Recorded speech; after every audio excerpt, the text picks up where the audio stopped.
How to become a strategic finance leader.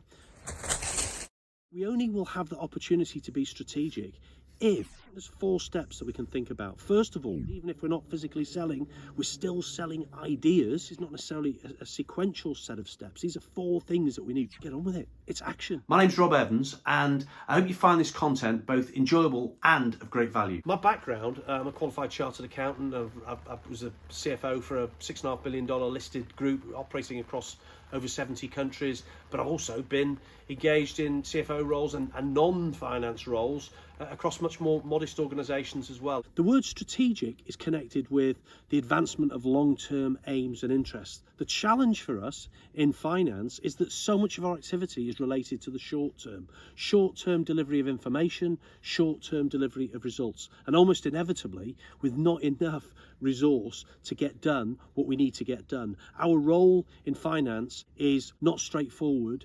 Business is never straightforward. The good news is that there are steps that we can take to move ourselves to becoming more strategic. I think there's a mindset shift that will help us, and I think there's some steps that will help us. When we talk about mindset shift, I think if we are able to stand back and look at our finance department, the service we provide as a business within a business, then that's really going to help us.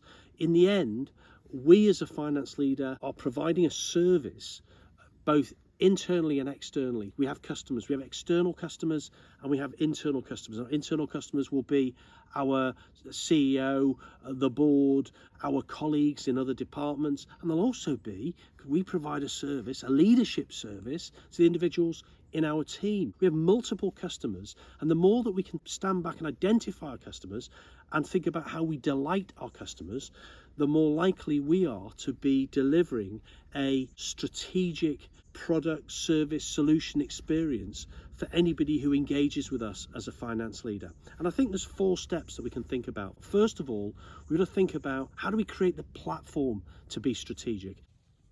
How often do we reflect? All of us, if we're committed to improve, need to take some time out to reflect. Reflect on our performance, reflect on where we are today, reflect on where we need to get to and how we're going to get there. How effective is our reflective practice? We only will have the opportunity to be strategic if we've got the factory sorted out with the production of the numbers, the housekeeping, the financing, the board reports, the internal audits, external audits, all of the routines that are connected with finance. We have to make sure that we've got those covered and got those covered well. We can't start looking beyond the operational into strategic if we've not covered off the basics of our role, because ultimately that's what our department is there to provide when push comes to shove.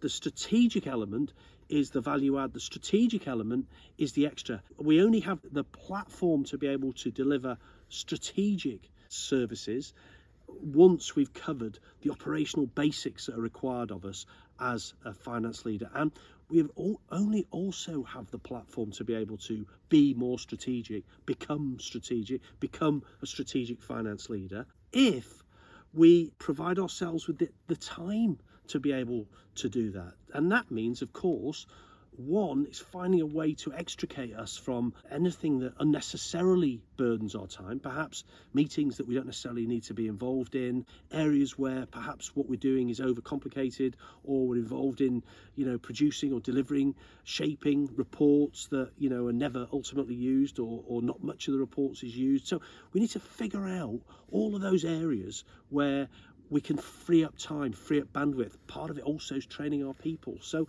we've got to create the platform to be strategic. Secondly, Well, I hope you're enjoying and getting great value from this video. Please give it a like and please subscribe. It really helps. Thank you. when we're looking at advancing the long-term aims and interests of our wider organisation, of our colleagues, well, we're not necessarily the best placed person to determine what those are. What we're talking about here is our customers, the individuals that we serve, our external customers, our internal stakeholders, the board, our CEO, the other stakeholders that are engaged with our organisation. So the second key step is to consult, is to figure out what are the areas where we can most help our customer? Of course, the answers will be different depending on the nature of the roles that we're engaging with and the nature of the individuals that we're engaging with. So consult is an important second step. Do we know what our organisation's strategy actually is? Because if we know what our organisation's strategy is, then it can start to help us shape our work. But if we don't, the very first base for us is to actually work with our CEO and help the CEO develop a strategy. So a great way, if we don't have a strategy in place, for us to be a strategic CFO is to actually make sure that we really understand how to create and develop a strategy and work within our organisation to create one so that we're really clear on it. The third step is to ensure that we, and this is not necessarily a sequential set of steps, these are 4 things that we need to have in the pot. The third piece is we have to have the ability to be strategic, the knowledge, the skills, the experience, the methods to be strategic. And that's about personal development. That's about developing our business acumen, and a key part of that is our business curiosity, and also our people acumen, because whatever it is that we seek to do, we have to do it with other people. We never operate in isolation. So the stronger our people acumen, and of course our people acumen is our leadership acumen, it's our communication acumen, our sales acumen, because even if we're not physically selling, we're still selling ideas, and it's our relationship building acumen. So these 4 elements of people acumen, communication, relationships, the sales side, the leadership side, these are all key parts of our people acumen. So the stronger our business acumen and our people acumen, the more likely we are to be able to become a more strategic finance leader. I run a program to help individuals with this. You can find the program by clicking the link in the description or the comments. Also, I do keynotes and talks, lunch and learns, breakfast and learns, online forums. There's an opportunity there. So here you can reach me. There's an opportunity there also to join the App Performance Highway community, and there's lots more content all around the website. And the fourth element is then to take all of this. We've got the space. Through the first step we talked, we've got the space to be able to be a bit more strategic. We've got a clear understanding of what will deliver value to our customers. Step 2. Step 3, we've got the capability to deliver for them. Step 4 is get on with it. It's action, and it's really do it in a spirit of experimentation. You know, put something together, take some steps, take some actions, review, learn, correct. Continue that as a continual process of iteration. So I think that's how we set about becoming a strategic finance leader. We run a business within a business mindset, and we think about those 4 steps.